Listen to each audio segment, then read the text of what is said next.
And I was just like, oh. It's kind of ironic that that in universe the Matrutoran have silver on their masks because it's paint, but the actual pieces aren't paint; they're dual molded. I guess that is true. Matoran would paint all their masks because they're all just.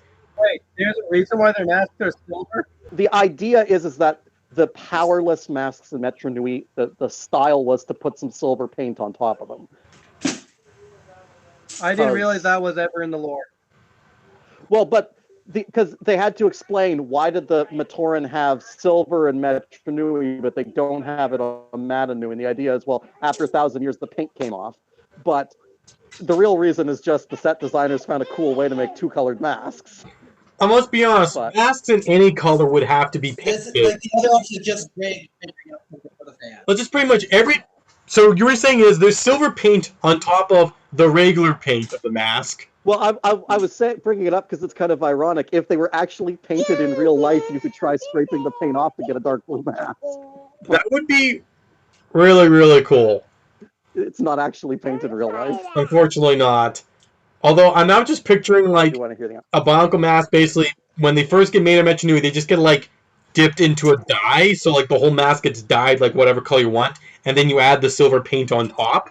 But I just picture now like you have like a Matoran from Metro Nui visiting some other island, going, oh yes, you're not from Metro Nui, you don't have the special silver paint, like the snobbish like fashion trend of Metro Nui of having silver on your mask. What, do you think you're some kind of a Toa or a Turaga? You think you're important with that silver on your mask?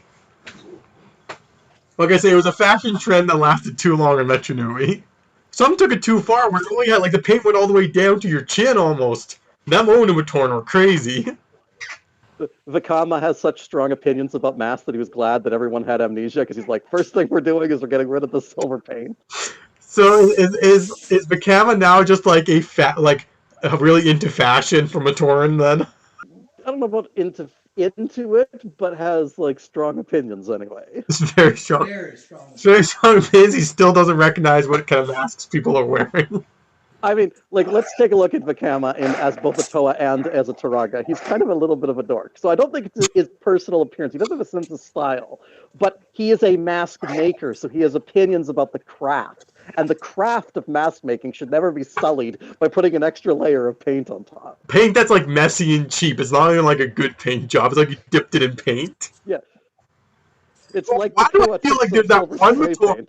Why do I feel like there's this one Matoran of Metro Nui who basically charges you like exorbitant prices, and all he does in this background is dip. Here you go, like just a cheap dip in paint. Here you go, and that's it. It's actually energized protodermis. You never know; it will make you smarter.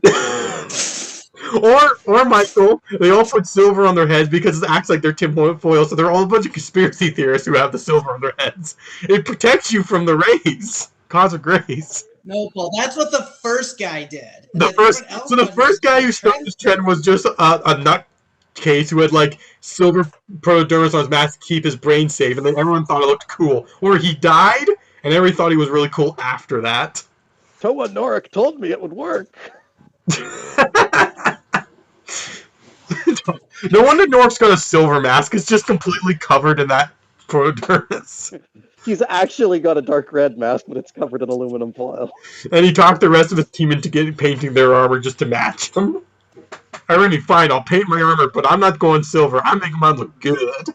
But I'm sorry, Rudy's like, I'm gonna one-up you. I'm gonna be in gold. You may be the leader, but people are gonna think I am. I can see Iruni being that spiteful. I mean, he is the green Toa.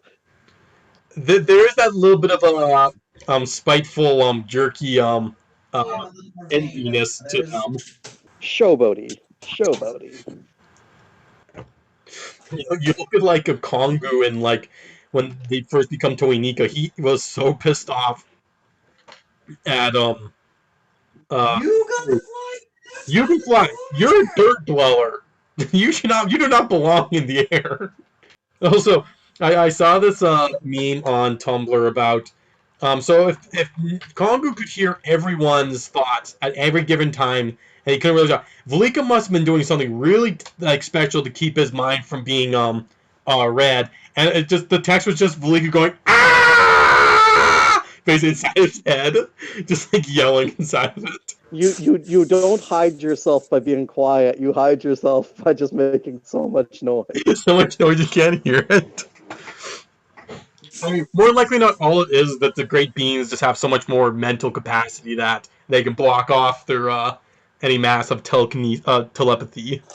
But I mean, order amount of new people could block telepathy from their mind just through training. I just like the just.